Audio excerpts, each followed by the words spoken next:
Ladies and gentlemen, welcome back to the Dorian Show. Arguably one of the best shows on the tube. Arguably, I could argue it all the day, guys. Um, dude, I was at gym the other day, yesterday, and I saw one of the most disgusting things I've ever seen in my life.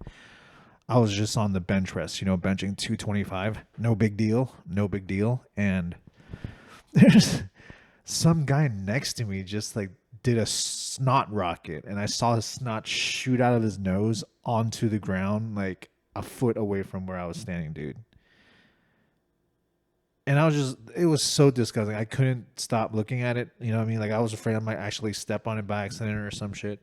And this guy thought nobody saw it. And he was just staring at it. Once in a while, he'll glance over, and I'm like, dude, just, I think he did it on purpose. You know what I mean? Like, but clean that shit up, dude. That's disgusting. That's the cost of living in West Hollywood, by the way. For those of you guys out there that are interested in what it's like, what is life like in LA? This I'll tell you what LA is. I live in Los Angeles, specifically West Hollywood, which is very industry, you know, and gay, but like mostly industry and you know it's just full of disgusting people, honestly. Like that guy just shooting snot rocket onto the ground. And then when I was leaving the gym, it was so funny. There's just two old dudes arguing about like capitalism. And like I just walked in, grabbed my bag, I took off my headphones, and one old guy's like, you know what I'm talking about, right? You study economics in college? And I'm like, no, I didn't. And he's like, oh, I thought you said you studied economics. And then in my head, I was like, dude, I never have spoken to you in my life. you know? I was like, are you thinking I'm just some other Asian guy in there? I'll tell you what, though, that other Asian guy ain't benching 225. Not many people are, actually. It's kind of a weak gym, which is nice to feel like a big, strong human being. But yeah, dude, living in West Hollywood is not what you think it is. It's not fun at all. It for a place like where people are like, oh shit, oh, a lot of good food, a lot of good restaurants, a lot of good bars. Like the bars and the coffee shops here kind of suck.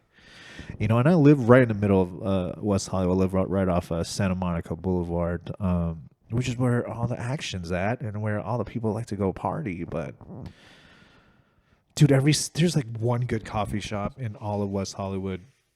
Whereas in Long Beach, I feel like there's a ton of great coffee shops, and this is where I used to live back when I was more realistic and was just trying to build a life there.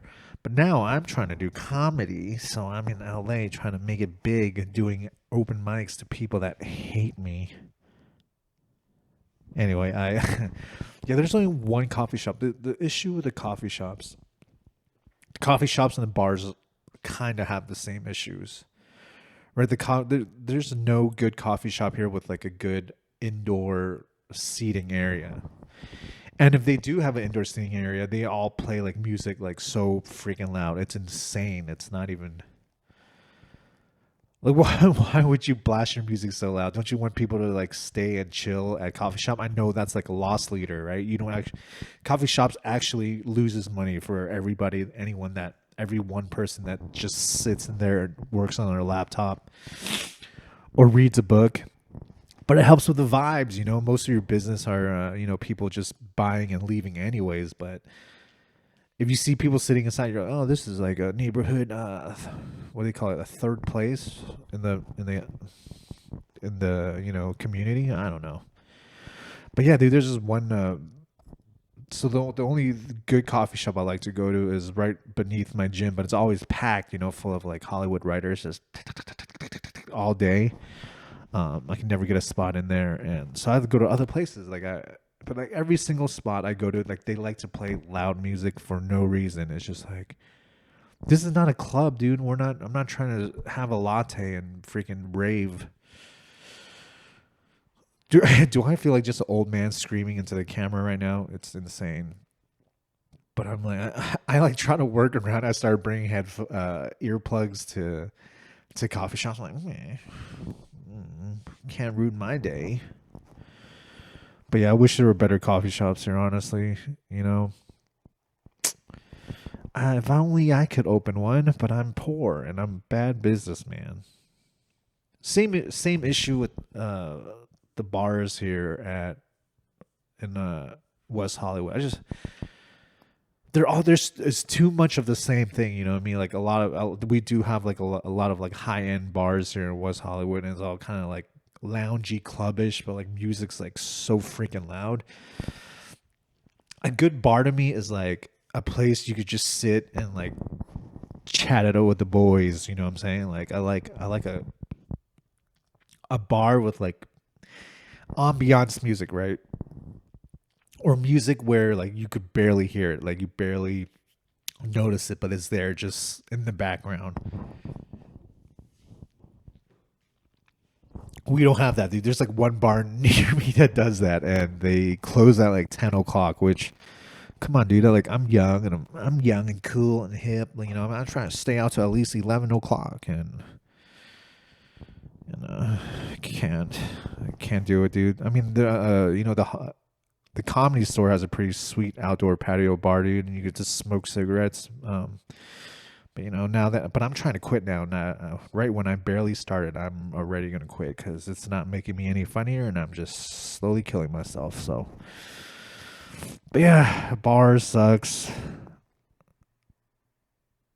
Coffee shop sucks, dude. West Hollywood is not it. I guess it is the place to be if you're like gay, I guess, or you really want to make it if you're a hot chick trying to make it into Hollywood as an actress or a model, and it's probably pretty sweet. But you're just like a normal guy like me that wants to be a successful comedian, totally normal. Dude, West Hollywood kind of sucks. Anyway, so I was at the Improv Yesterday's open mic, and dude, I have like this very weird feeling. Like whenever I go there, I'm like dreading, and I was like, oh, I don't want to get called up. I don't want to get called up. I don't want to get called up, and I get real nervous. I get nervous, pretty bad, like anxiety. But like the moment they call my name and I step foot on stage, I feel I don't feel any nervousness at all. I'm just like in my head, I'm like, I'm gonna kill it, which feels pretty good until I don't. Then I'm like, oh no, I am not killing it, and then I'm just bombing so hard. So anyway, yesterday I had a guarantee spot because they pulled my name up from the week before, and I basically had like a week to prepare for 3 minutes, and then I was just like, man, whatever, I'm not gonna prepare. And in the last minute, I'm like, I'm gonna do these new jokes and maybe like one other older joke that hasn't worked a single time. So I walked up there and I was like, I'm the best. And I started off like first minute old stuff. Murder, dude. Everybody was laughing. They're like, ha, ha, ha, ha, ha. And then I was like, oh, are you guys ready for some cooler killer stuff? You know, the real jokes. And I like just set my new jokes and just ate poo, dude. Just ate shit so hard. Dude, it was suck. Dude, go from like yeah to like this guy's terrible, and I'm just like, oh man. You know what the weird thing is? Like, I don't even feel bad. Like, I don't even feel bad when I bomb. It's actually kind of funny to me. Like, I feel nervous before getting called. I always feel the dread before doing a mic, but after the mic, I always feel fine. I don't know if it's because it's over or like bombing doesn't really affect me. I'm just like, whatever. What do they know? What do everybody and their 100 people know about comedy? I'm the only expert in there. Me and not any, and all of them are dumb. No. Um, but anyway, that's good. Like whenever I take like a couple days off, so usually around the weekends, because I don't do mics on Fridays, Saturdays, and then Mondays. And usually when I have that time off, like I just don't feel like doing comedy. I'm just like, oh man, this sucks. But if I get it one time, that's like enough for me to be like, oh, I could do this. I could do this for the rest of my life, which is kind of depressing, doing open mics. Um, but yeah, that's enough about me. I mean, what do I know? There's just some guy that talks about stocks on his couch like a loser. So let's get into some stock stuff. You know what? I do want to start talking about other like stocks that I don't own, but honestly, I only care about the stocks I own. So if you guys have any other stock picks or something I should take a look at, just shoot me a comment, dude, or DM me on Instagram, brobazor03 if you made it this far. Anyway, so Alibaba's been investing in AI, LLM technologies in China. They invested $1 billion to this AI company called Moonshot AI. They have a chatbot named Kimmy. I don't know anything about. I don't know anything about like this chatbot, but I think this basically means Alibaba owns like a 50% of this company. I think their market cap is like $2 billion. So if they invest in $1 billion, like they didn't say the terms. I'm assuming that's half of the company, right? And I don't know if any of these investments will pay off, but knowing China, they're not going to use AI that's from the US because they don't want their data to be collected by the US or other countries. Um, so AI is going to happen, and it's going to happen in China. So if Alibaba's throwing its money around, at some point, they should be making a lot of money. So Alibaba has like 30% stake, I think, right now in and financial. They haven't gone public yet. And then they have all these. They're investing money into like a bunch of other stuff, which maybe will make the stock go up. I actually think Alibaba is underpriced right now. The only big fear I have with them is government intervention. I mean, their core business isn't growing that fast, but like they have other businesses that are growing and expanding. Like their logistics are doing really well. Their international retail's doing really well. Um, what was this? Oh yeah, they also invested another $6 million to Minimax, which is another AI company. So they're just throwing cash around. So I just hope, like, if AI is as big in China as it is here in America, maybe Alibaba can make some money. I wonder how they're going to figure out the whole Nvidia thing because Joe Biden basically says Nvidia can't send the good stuff to China; they have to get the shitty stuff. So yeah, I think Alibaba does make their own chips, but so does a couple of other companies. So hopefully they could just steal the tech as they do and make some killer app, and I could be a millionaire, please. Uh, Alibaba's also cutting cloud service pricing by 20%, which can be worrisome. The cloud business, Alibaba's cloud business, is not where people think it should be. I don't think it's not making any money right now, and they're not growing that fast. And they just have so many competitors. They have like competitors in China, and they're going up against like Amazon and Microsoft Cloud. Um, And the truth is, like, a lot of companies just don't want to use Chinese cloud because they're afraid of the Chinese government, which is understandable. But even Chinese companies don't want to use Chinese cloud company because international investors would not want to invest in them. So they're now in a sticky situation, but they're gonna cut price. So I don't know if that's gonna be good or bad. It's good if they could steal a bunch of market share from everybody that's just trying to go for the lowest cost. I'm thinking like probably small companies that really care about like every penny will probably go to Alibaba. Probably a lot of like small companies in China will use them. Maybe companies in Asia, Africa will use them. So I don't know. I hope it's good because I own a bunch. The other thing is they'll just have a freaking price war with everybody and nobody makes money and the customer wins, which is good, but I'm not a customer in China, so I'm an investor. I'm a stakeholder. I just want to get rich, dude. Honestly, um, I also read this very interesting article recently.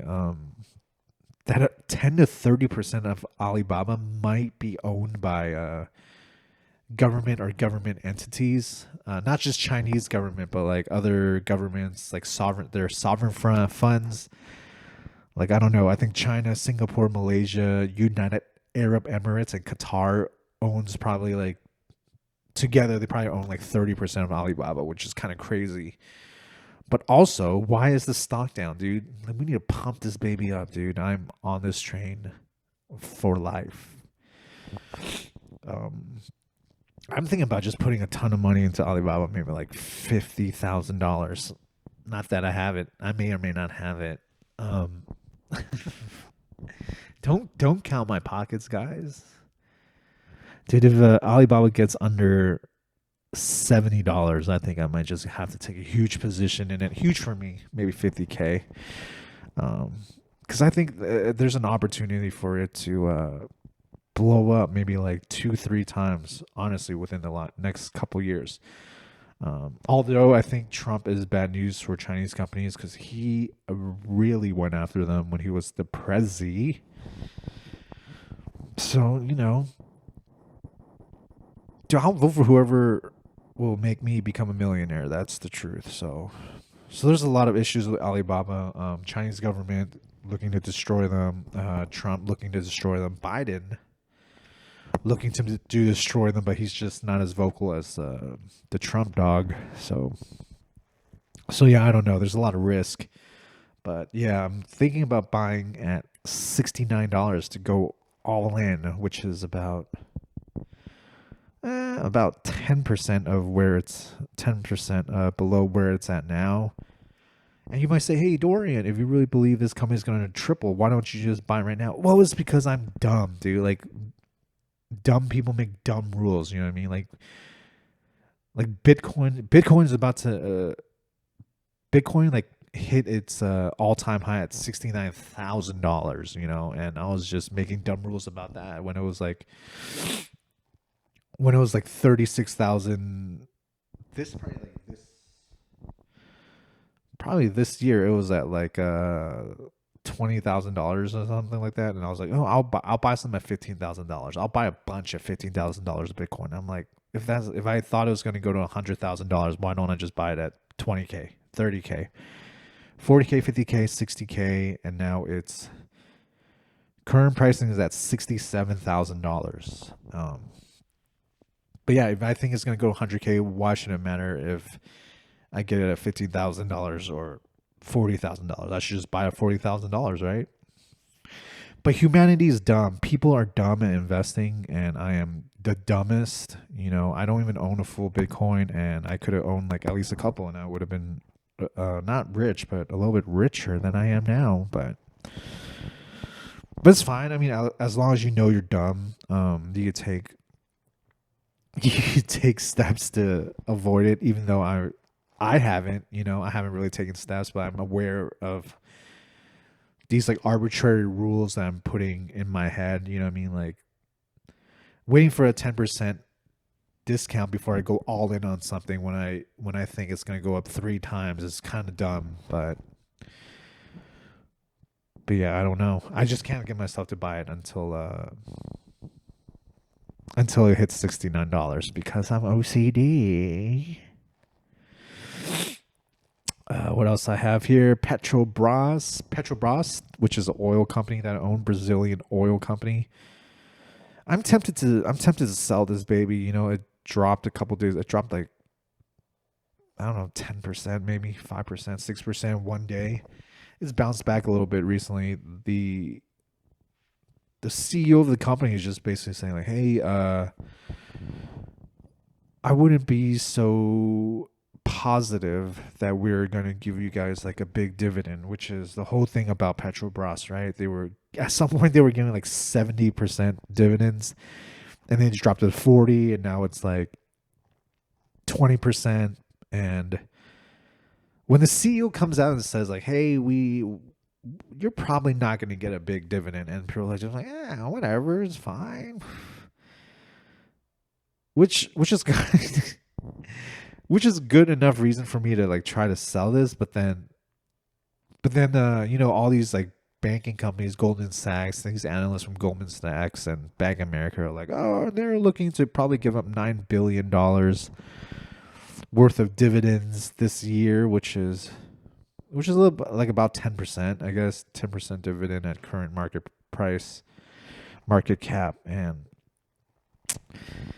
but I don't know. I don't know what to do. Like all these, if these analysts all says one thing, although they are sometimes wrong, but like if they are all kind of saying it, like they might have an insider, but you also have the CEO saying like, "Hey, you're probably not gonna get all these dividends that you're looking for." And honestly, if Petrobras was giving 5% dividend, like I don't know if it's worth it to hold them. You know what I mean? Like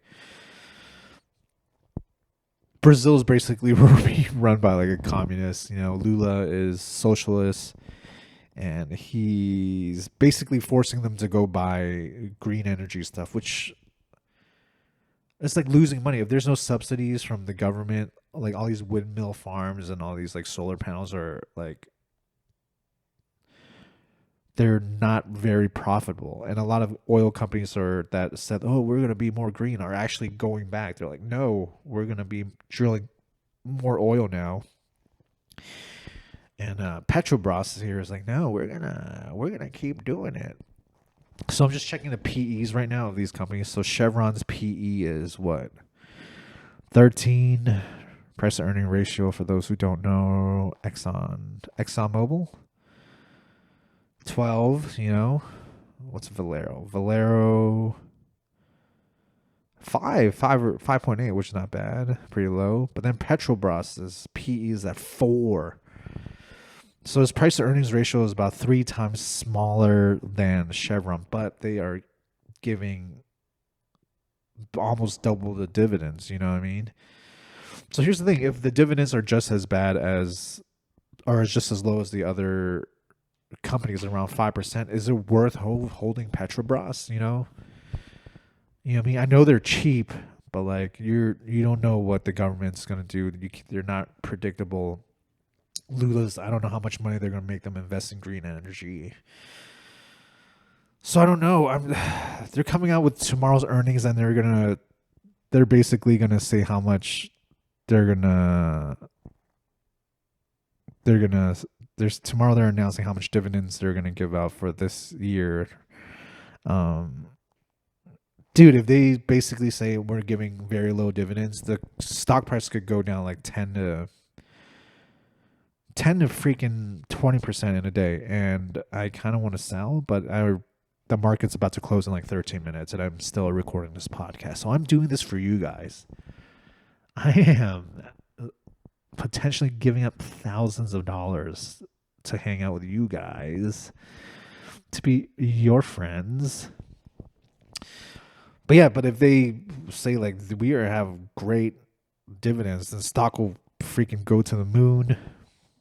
I think oil prices in general are going to go up. I don't know if for some reason like oil prices have been falling, but dude, we're in a war. Not we technically, but like the Middle East are in a bunch of wars. Europe's in a bunch of wars. OPEC is cutting, producing oil, so it's like it should go up. I don't know when it's gonna happen, but it should, right? Every like statistics or reasoning should be like, hey, oil should be like probably $80+ a barrel, but the hell do I know? Dude, I'm just some guy talking to you guys online, dude. It's kind of lame if you think about it. I'm so lame. Google is getting walked down. The price of Google it's been going down almost like a percentage a day, which is kind of crazy. I think the last time it dropped big, I bought in a bunch, and I'm gonna buy in some more if it goes 10% below that, because I think, dude, Google is absolutely underpriced. The PE right now, trailing 12 months, is 22, and I think that's might be less than the S&P 500. So it's The PE is trailing the 500 S&P 500 index. That means it's underpriced, right? If you're doing dumb math like me, I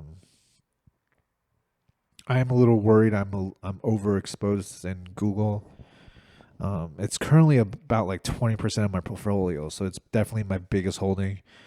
Dude, every day I'm just losing like thousands of dollars. It just moves a little bit. It's like, yeah, that's $5,000. I'm like, Jesus, dude, what the hell?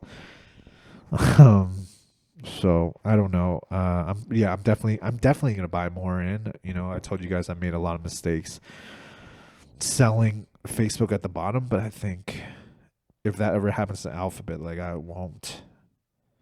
But watch, once I put all my money in Google, it's gonna go to zero and I lose all my money because that's just the way life works.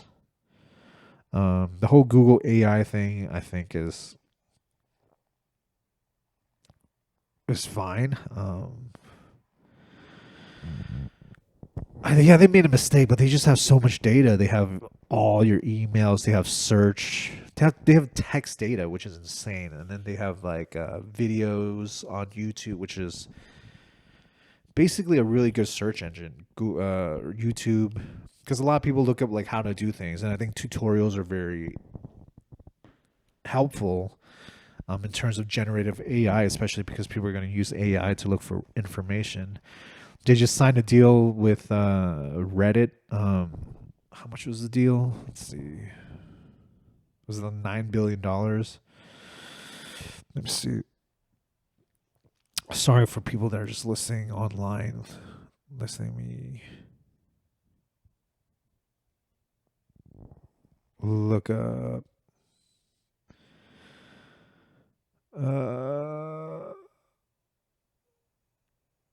Okay. Jesus, they don't just tell me. Okay, so it's $60 million per year, not billions of dollars, which is, dude, that's just pennies to Google, man. But they don't say how many years this contract is for, but it's probably not very long, especially because they're trying to IPO. By they, I mean Reddit. But Reddit is a really good place for information too. So for $60 million, that's very cheap. And I think it's not cheap is probably because it's not an exclusive deal. So Reddit is probably looking to sell their data to a lot of people like Microsoft, ChatGPT, OpenAI, Facebook, whatever. Dude, Reddit has like one of the best informations in the world. I think a lot of people say like Twitter, a lot of Twitter and other social media like Instagram, anonymous posters are just shit talking, which is true, but everybody is anonymous on Reddit and they give out really good information, very like specific good information. You know, on like technical stuff, like if you have problems with your car, like people are just so knowledgeable, just giving out free info. Basically, in everything, anything you want to know, there's always like good information out there on Reddit.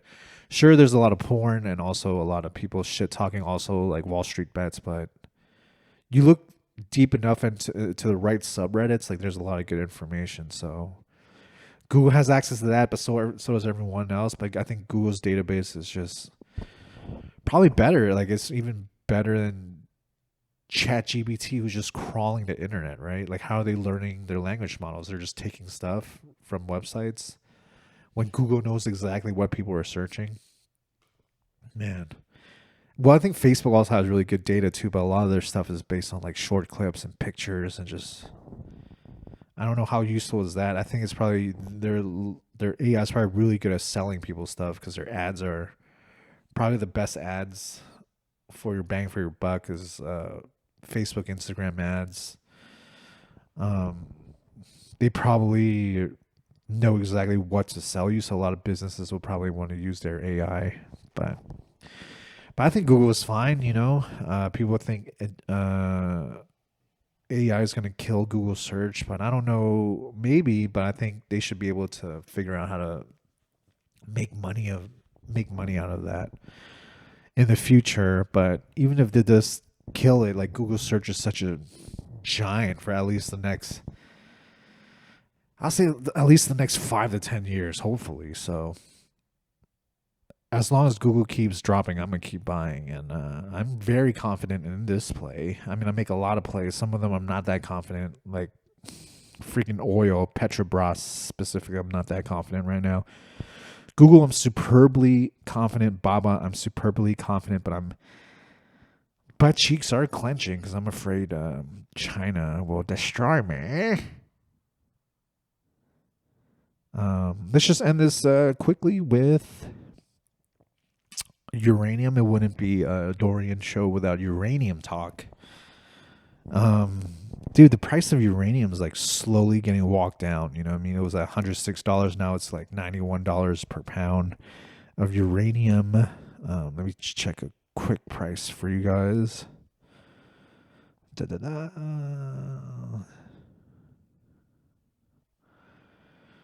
Uranium price. The last time, 15 hours ago, was at $91. Yeah, I think the thesis for uranium is still good. I mean, there's a bunch of companies, small companies out here saying they're drilling. We'll see if any of them actually produce any, but I'm sure a couple of them will, and a couple of them will probably try to freaking crash the price because they're trying to get the best price possible with supply and demand. But I'm not worried about uranium until 2026. I think that's when like a couple of small miners are saying like we're ready to produce pounds. So I'm not even worried until then. Currently I'm looking to buy more. I'm holding a couple of companies. As you guys know, I'm opening Cameco, which is they always get hammered, and same thing with like Alibaba and stuff. I have a weird price target goal for them. They were at the high, they were like at $51. Now they're at $41, which is that's what, like 20% actually. Shoot, dude. That's crazy. Right? 5. Is that 20% drop? I think so. Yeah, that's 18% drop. No, 20% drop. No, 80% drop. Yeah, that was an 80%. Not shit, dude. I'm dumb. 20% drop. Guys, I'm sorry. I'm sorry I'm so dumb. But if you made it this far, I love you all. But yeah, that's a 20% drop. And I could probably buy in right now. But I'm like, No, I did buy in some at like 42. But I'm like, I take it all back. I'm smarter than I thought. I already bought some. That's why I haven't bought more immediately. But if it goes down to 39, that's another price point for me to keep buying more. I think, dude, I think Cameco is good for, at least 100 pounds is $100 a share. I think maybe $150 a share. Their contract books are looking bad because they've signed long contracts in the past, but their contract books now are going to be good. So actually, if the price of uranium gets kind of stuck around like the $80 mark, it's actually really good for Cameco. Like if it shoots up too fast, it might be bad for them because everyone's rushing in to try to squeeze them out. But if it stays low, like their contracts could catch up, making it better for them. I also own the Sprout Uranium Trust, which follows the spot price. It's currently net asset value is trading at it's probably a 14% premium. 14% discount, meaning the shares are about 14% less than the actual amount of uranium they're holding. I could buy more now, but I'm like, I'll just wait until their NAV is at a 20% discount. Also a weird thing for me to wait because it might take a while, but they always hit like 100% at some point. So might be leaving a lot of money on the table, but I feel better if they drop more and then I buy in, rather than I buy in now and it drops even more and I'm like, God, I suck. I also own Paladin Energy, which they're supposed to be producing pounds this month, so we'll see at their next earnings if they are lying to us. But this is a penny stock, so it could probably go up 3 times, like easily, 5 times, maybe 10 times. But I don't have too much money invested in it, so I'm not gonna get rich off of it, obviously, unless it's doing freaking Nvidia numbers, which I doubt. And also, you own Deep Yellow, which is not gonna produce any pounds until 2026. But they got an all-star team of old white men that knows uranium, so that's why I put some money in there too. And maybe it'll go 10x, maybe it'll go 5x. I don't know, and I didn't put enough money in it to be life changing, but I certainly will be richer. And I think I'm gonna end it right there, guys. I will see you guys next week. I might not have one come out on time. I'll try to. I just don't have my computer with me next week. But if you guys listen to this far, I just want to say thank you guys for listening. Can you please like and subscribe my YouTube video if you're listening to this on Spotify, Apple Podcasts, whatever platform? Please rate it and subscribe it there so I could get more people. And if I ever make money on this, I swear I will get better at this. I swear to God. I swear on my ancestors. All right, I'll see you guys later. Bye.